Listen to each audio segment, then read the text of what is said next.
Nah, di luar itu saya menyampaikan substansi urusan Kominfo Polhukam yang sekarang sedang berjalan. Yang rutin-rutin berjalan dikendalikan oleh 7 kedeputian yang sekarang masih aktif terus bekerja semuanya di bawah koordinasi teknis Bapak Letjen Teguh Pujo Rumokso. Sesmenko sudah mengendalikan jika saya sedang cuti. Nah, semuanya berjalan baik, tapi ada 3 hal saya beri catatan yang perlu dilanjutkan karena ada impres dari Presiden sendiri, yaitu 1 tentang hutang BLBI. Saya katakan Bapak pernah memberi impres kepada kami untuk mulai menagih hutang tunggaan BLBI. Waktu itu jumlahnya 111 triliun, 110 triliun lebih, 111 triliun lah. Dalam 1,5 tahun kami bekerja, sekarang ini sudah terkumpul tagihan yang sudah ada di tangan kami sebesar 35,7 triliun. Yang kalau dihitung dengan persentase itu 31,8%.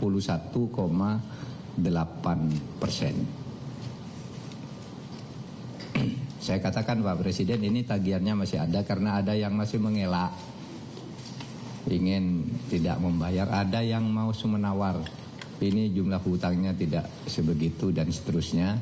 Saya katakan ini sudah kami tutup, yang sudah membayar ini sudah selesai, yang sisanya tetap harus ditagih Bapak Presiden karena itu berdasar impres. Itu 1 yang saya sampaikan tentang dana BLBI. Jadi dana BLBI itu harus kita tagih karena itu orang ngemplang itu terhadap uang negara. Kemudian berikutnya yang saya sampaikan tentang penyelesaian HAM berat di masa lalu yang memfokuskan pada sudut korban. Saya katakan penyelesaian HAM, pelanggaran HAM berat masa lalu ada 12, itu secara hukum sangat sulit, itu biar hukumnya berjalan, nanti dibicarakan oleh pemerintah atau Kemenko Polhukam berikutnya. Tapi yang sudah diselesaikan oleh Kemenko Polhukam atas impres juga, yaitu penyelesaian di luar, penyelesaian non yudisial, yaitu yang khusus untuk korbannya bukan pelakunya. Saya katakan Presiden, Perserikatan Bangsa-Bangsa kali ini, saya sudah belasan tahun tidak pernah memuji Indonesia, kali ini berpidato resmi menghargai pemerintah Indonesia yang telah melakukan langkah penyelesaian HAM dari sudut korban. Pelaku masih terus dicari, tapi korbannya disantuni lebih dulu. Itu resmi Dewan HAM PBB menyampaikan pidatonya, memberi penghargaan kepada Presiden Jokowi dari Republik Indonesia yang telah melangkah maju dalam penyelesaian HAM. Bahkan dalam 3 kali sidang HAM berturut-turut selama 3 tahun, waktu saya jadi Menko Polhukam, itu Indonesia tidak pernah disebut lagi oleh Dewan HAM PBB sebagai negara yang bermasalah. Sebelumnya selalu disebut. Nah, waktu saya mulai tahun 2020, 2021, 2002 tidak disebut Indonesia punya catatan ini, tidak ada. Jadi yang banyak hoax di Indonesia itu rusak HAM. Saya datang ke sini ke markas PBB, tidak ada catatan 3 tahun terakhir. Dulu selalu disebut yang mengalami kemajuan negara ini, yang melamai kemunduran negara ini, Indonesia selalu disebut di kemunduran. Sekarang sudah tidak disebut. Saya sampaikan itu sebagai laporan dari sudut internasional. Kalau kita sendiri kan masih banyak diskusi lah, ini kurangnya biasa, tapi dunia internasional tidak ada. Saya sudah datang ke PBB. Lalu yang ketiga yang saya sampaikan ke Presiden yang sekarang sedang berjalan, adalah RUU Mahkamah Konstitusi yang atas inisiatif DPR mau direvisi lagi. Saya katakan kepada Bapak Presiden saya tidak setuju dan saya menghentikan pembahasan itu karena aturan peralihannya itu tidak adil bagi hakim yang ada sekarang. Sehingga saya katakan itu 3 hal, yang lain rutin jalan, tidak ada masalah. Nah itu saudara, pertemuan saya dengan Presiden tadi, dan saya mengucapkan terima kasih kepada saudara para jurnalis, terutama di Kemenko Polhukam ini yang sangat rajin datang ke sini dan sangat membantu saya. Sangat membantu. Gaya kerja saya itu justru pemukulnya saya selalu menggunakan wartawan. Karena mukul sendiri tidak bisa kalau ada orang nakal itu. Maka kalau ada orang nakal, pejabat nakal, sulit saya hadapi sendiri, berkoordinasi ke tanah macet, saya lempar ke wartawan, dilempar ke publik, semuanya lancar. Karena kalau macet tidak bisa saya atasi, saya lempar ke atas biar rakyat yang mengeroyok, lalu kembali ke saya, bisa saya selesaikan. Itu yang saya lakukan dalam banyak kasus, menyelesaikan masalah-masalah di tugas Kemenko Polhukam ini. Saudara tetap harus rajin-rajin datang ke sini. Saya belum tahu siapa nanti yang akan menjadi pengganti, tetapi penting bagi Kemenko Polhukam itu dekat dengan wartawan. Seperti yang selama ini selalu saya lakukan. Sudah ya, cukup? Nggak ada lagi. Apa? Selamat sore Pak Menko. Masih boleh ya manggil Pak Menko ya? Belum dipecat. Pak izin saya Santi Dewi Pak, ada 2 pertanyaan Pak Menko. Yang pertama, banyak yang mempertanyakan sebenarnya mengapa Pak Mahfud baru memutuskan untuk mengundurkan diri sekarang. Kalau dikatakan untuk ingin fokus dalam proses kandidasi sebagai calon wakil presiden, mengapa momentumnya tidak dipilih ketika resmi diumumkan sebagai cawapres Mas Ganjar oleh Bu Mega pada Oktober 2023? Lalu kemudian Pak, kalau Pak Menko bisa refleksi ke belakang selama 4,5 tahun memimpin kementerian ini, apa pencapaian atau momen yang sangat berkesan bagi Pak Menko selama menjadi Menko Polhukam dari sipil yang pertama dan terlama yang pernah dimiliki oleh Indonesia? Terakhir Pak, terima kasih Pak sudah pengabdiannya selama 4,5 tahun menjadi Menko Polhukam di Indonesia. Terima kasih. Saya mulai dari yang terakhir ya. Momen selama 4,5 tahun saya menjadi Menko Polhukam. Itu tadi disebut juga oleh Pak Jokowi. Ketika saya jadi Pak, saya bekerja sama selama ini dengan Bapak sangat baik.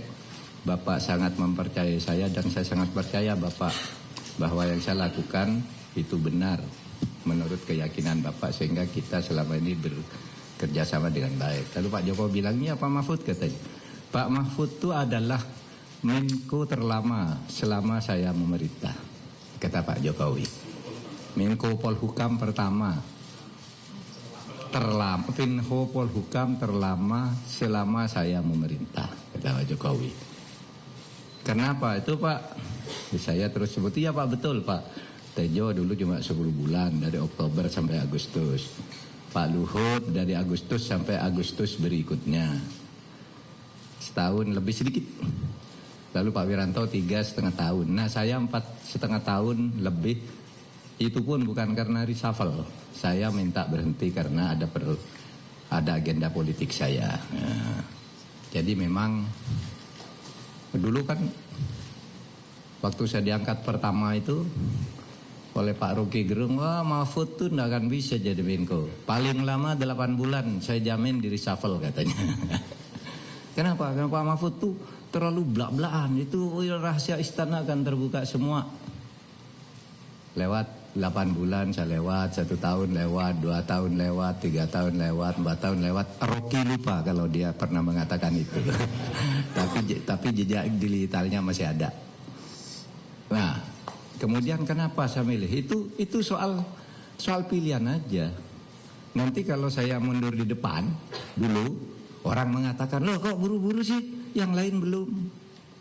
Maka dulu memang kami bicarakan ketika pertama, saya harus mundur. Itu titik.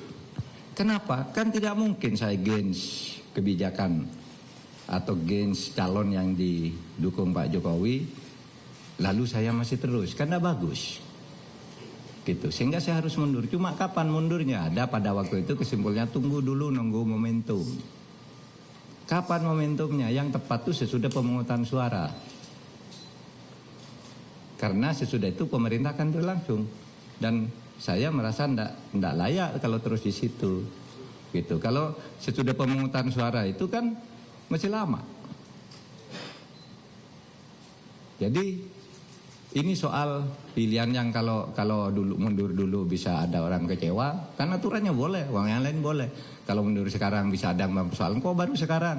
Kalau terus juga pasti ada yang mempersoalkan. Itu biasa dalam politik karena kepala kita itu 270 juta kepala, boleh berpendapat berbeda-beda. Tapi saya sudah menyatakan saya memilih berhenti sekarang. Ini momentum yang harus saya ambil sekarang. Gitu? Cukup lah ya. Ya. Izin Pak, kita dari tribunnews.com Pak, mau tanya dua hal Pak. Yang pertama terkait dengan pengganti Bapak nanti gitu ya. Khususnya ini kan juga di masa pemilu gitu ya. Ada pesan-pesan khusus nggak Pak untuk pengganti Bapak Menko Polhukam yang baru nanti? Kemudian yang kedua adalah apakah sempat ditanyakan juga oleh Pak Presiden terkait pandangan Bapak soal mungkin sosok-sosok pengganti Bapak yang cocok ke depan gitu.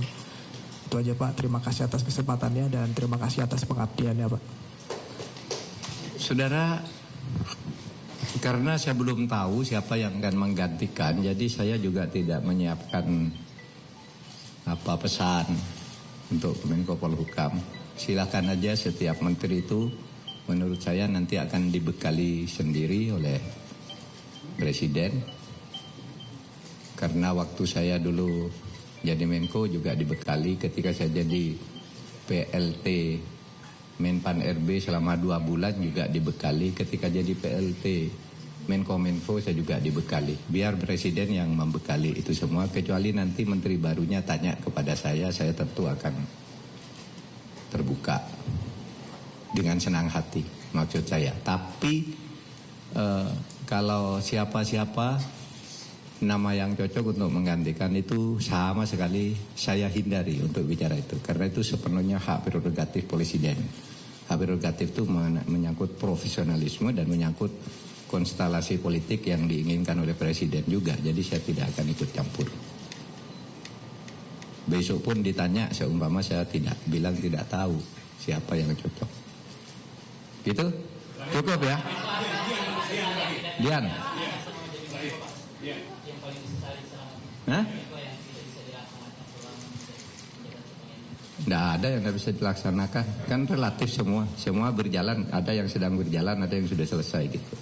Saya happy-happy aja tuh 4 tahun. Tidak ada yang, wah saya gagal di sini, gagal di sini. Tidak. Pak, saya Dian dari Harian Kompas. Izin Pak, ada 2 pertanyaan.